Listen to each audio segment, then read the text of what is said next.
ပရိတ်၄ပရိတ်နော်2ပရိတ်ဒီဆိုင်ပညာချင်းတွေသိပါနော်9ပရိတ်4ပရိတ်2ပရိတ်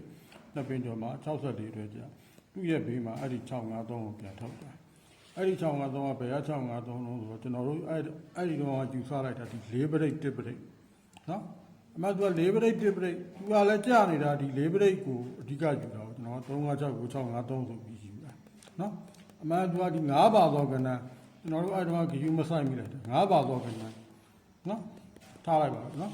အဲ့ဒီ9ပါသောကဏ္ဍကိုကြာတယ်ကြာပြီးတော့မှသူ့ရဲ့တပင်ကျော်မှာနော်ဒီဘက်ကဒီဝမ်းလေးကဒီကိုကြာပြီးတော့မှဒီ368ဒီသူ့ရဲ့2နှစ်ကျော်ဟာဒီ33တော့83ခုနှစ်ကနော်33တော့နှစ်ကအဲ့ဒီခွန်ခါသူ့ရဲ့အပေါ်8တလုံးပါသောကဏ္ဍနော်ခွန်ခါသူ့ရဲ့အပေါ်မှာ8တလုံးပါသောကဏ္ဍအဲ့ဒီ368ကဟောနာဒီ653လို့ကြာပြီးတော့9ပါသောကဏ္ဍကြာပြီးတပင်ကျော်မှာပြန်ကြာတယ်ဂျားထဲမှာဒီကောင်ကဒီကနေ1ချိန်နော်အဓိကကျွန်တော်တို့အလုပ်လုပ်သွားတာဒီ4ပရိတ်1ပရိတ်ဂျားထဲမှာ38လို့ထားနော်ဒီပန်းရောင်ကဏ္ဍကရှင်း2နှစ်ကျော်ကဏ္ဍနော်အဲ့မဲ့တခုဂယူဆိုင်ရမှာဒီပန်းရောင်ကဏ္ဍဟာ83တွဲ83တွဲနော်ပန်းရောင်ကဏ္ဍဒီ83တွဲ83တွဲဖြစ်တဲ့အတွက်အဲ့ဒီ83ခုနှစ်မှာနော်83ခုနှစ်မှာပြန်ပို့မဲ့ကဏ္ဍဟာနော်ပြန်ပို့မဲ့ကဏ္ဍဟာ83တွဲပဲဖြစ်တယ်အဲ့ဒီ83တွဲကိုမှအစောနာဒီ9ပရိတ်4ပရိတ်2ပရိတ်နှစ်ပင်ကျော်46တွဲရဲ့ဘေးမှာနော်ဒီ653ဆိုတဲ့ကောင်အရင်ကြပြီးတော့မှသူ့ရဲ့တပင်ကျော်မှာအဲ့ဒီ38တွဲနဲ့ခဏတော့လာကျွန်တော်ပြထားတဲ့ခွန်လေတိုင်းနော်8တလုံးပါဝါနဲ့ခဏဟိုဒီမှာလာချအဲ့နော်အဲ့ဒီဒီမှာဟန်ကျက်ညီနေတာဒီမှာ83တွဲ83တွဲဒါ33သောနှစ်ကကောင်63သောနှစ်ခုပို့အဲ့ဒီ3ဒီအဲ့ဒီ6ကိုဒီကဏ္ဍပေါ့ဗျာ83နှစ်ကိုဒီ33သောနှစ်မှာတခါ83တွဲလို့ရှာပြီးတော့မှ63သောနှစ်ကို9ပရိတ်4ပရိတ်2ပရိတ်46တွဲရဲ့ပြီနော်ဒီသောနာဒီအဝါရောင်9ပါသောကဏ္ဍကြာပြီးတပင်ကျော်မှာကြာဒီကောင်ကြာဖို့သူ့အထက်ကတော့ဘေးလိုက်1ချိန်ဖြစ်ရမယ်နော်အဲ့ဒါပထမဖြစ်စဉ်ဒုတိယဖြစ်စဉ်ကလည်းအဲ့လိုပဲဒုတိယဖြစ်စဉ်ကဒီ96ပါ4ပရိတ်1ပရိတ်4ပရိတ်1ပရိတ်လို့ဖြစ်တယ်အဲ့လိုဆိုဒီမှာဂျားထဲမှာဒီတော့3883လို့ထားပါမယ်ဒီမှာ3ရှိရတော့10ပရိတ်နော်အဲ့ဒီပန်းရောင်ကဏ္ဍဟာသူ့ရှေ့2နှစ်ကျော်က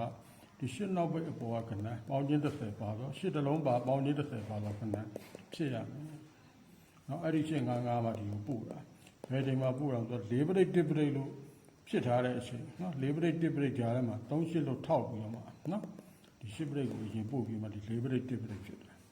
ပြီးတော့မှကျွန်တော်တို့ကဒီ455ကို554လို့ယူထားတာနော်ဒီကဏ္ဍ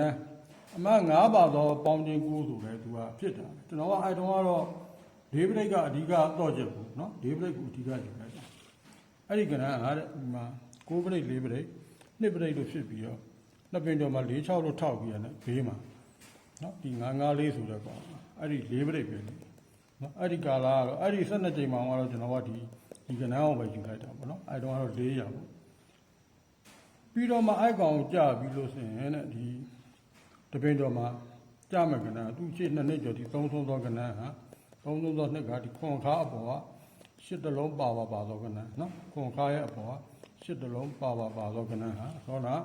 ဒီ9ပါသောကဏ္ဍကြာပြီးတော့နော်ကြာပြီးတော့တပင်ကျော်မှာသူကလိုက်ထွက်တယ်အဲ့ဒီအချိန်မှာဒီ3လေးကဒီဘက်ဘေးကနေ1ချိန်ကြာပြီးထားတယ်အဲ့ဒီအချိန်မှာဘာသွားပြီးတော့ဟန်ချက်ညီနေတော့ဆိုတော့သောနာတော့3838ခုညီတယ်နော်ဒီမဲ့85နော်ဒီ85က2003မှာနော်85လို့ပဲဟန်ချက်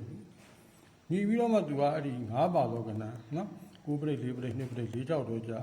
အဲ့ဒီ9လေးကြာပြီးတော့မှတပင်ကျော်မှာနော်ဒီ1ချိန်ဒီပို့ပြီးတော့မှအဲ့ဒီ10ပါသောကဏ္ဍခွန်ခါပေါ်ကပြန်ကြာဒီမှာလည်းအဲ့လိုပဲကျွန်တော်တို့အဲ့တုန်းက2016ကနေယူလိုက်တာနော်အဲ့မဲ့4ပရိတ်1ပရိတ်ဒီမှာ3ပရိတ်အဲ့လိုဆိုဒီမှာကြာမဲ့10ပရိတ်က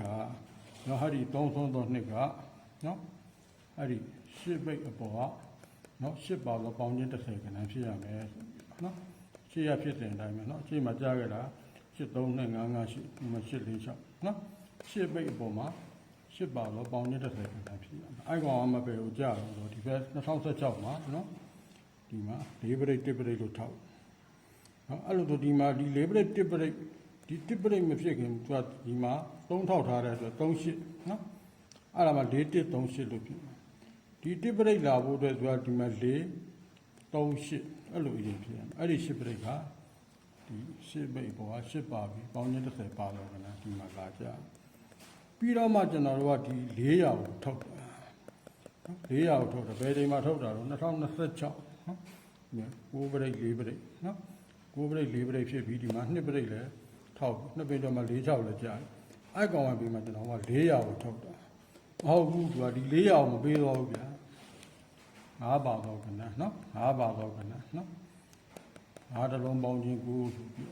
ဒီ400ကိုမထုတ်ဘဲနဲ့ကျွန်တော်တို့က4ပရိတ်ဆိုပြီးတော့ဒီကောင်ကိုပဲကျွန်တော်တို့မဲရနော်ဒါဒီကောင်ကိုထုတ်သွားတယ်နော်5တလုံးပါပေါင်းချင်း9နဲ့ပုံမှန်တော့5တလုံးပါပေါင်းချင်း9ဆိုတော့14ပရိတ်ပေါ့ဒီမှာ5တလုံးပါပေါင်းချင်း9ဆိုတော့ဒီကဏ္ဍကိုသူလာထုတ်တာ၄၅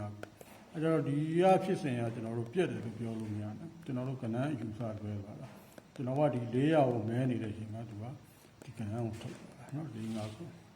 ဒီကောင်ကိုထုတ်တာထုတ်ပြီးတော့မှကျွန်တော်တို့ကနော်ထုတ်ပြီးတော့မှသူ့ရဲ့တပိန်တော့မှဟာဒီသုံးသောနှစ်ထဲကနော်တကယ်ကျွန်တော်ဒါပြပြီးတော့နော်ခွန်ခါသူ့ရဲ့အပေါ်မှာ8တလုံးနဲ့ပါတော့ကဏ္ဍခွန်ခါ8တလုံးနဲ့ပါတော့ကဏ္ဍအဲ့ဒီကဏ္ဍဟာ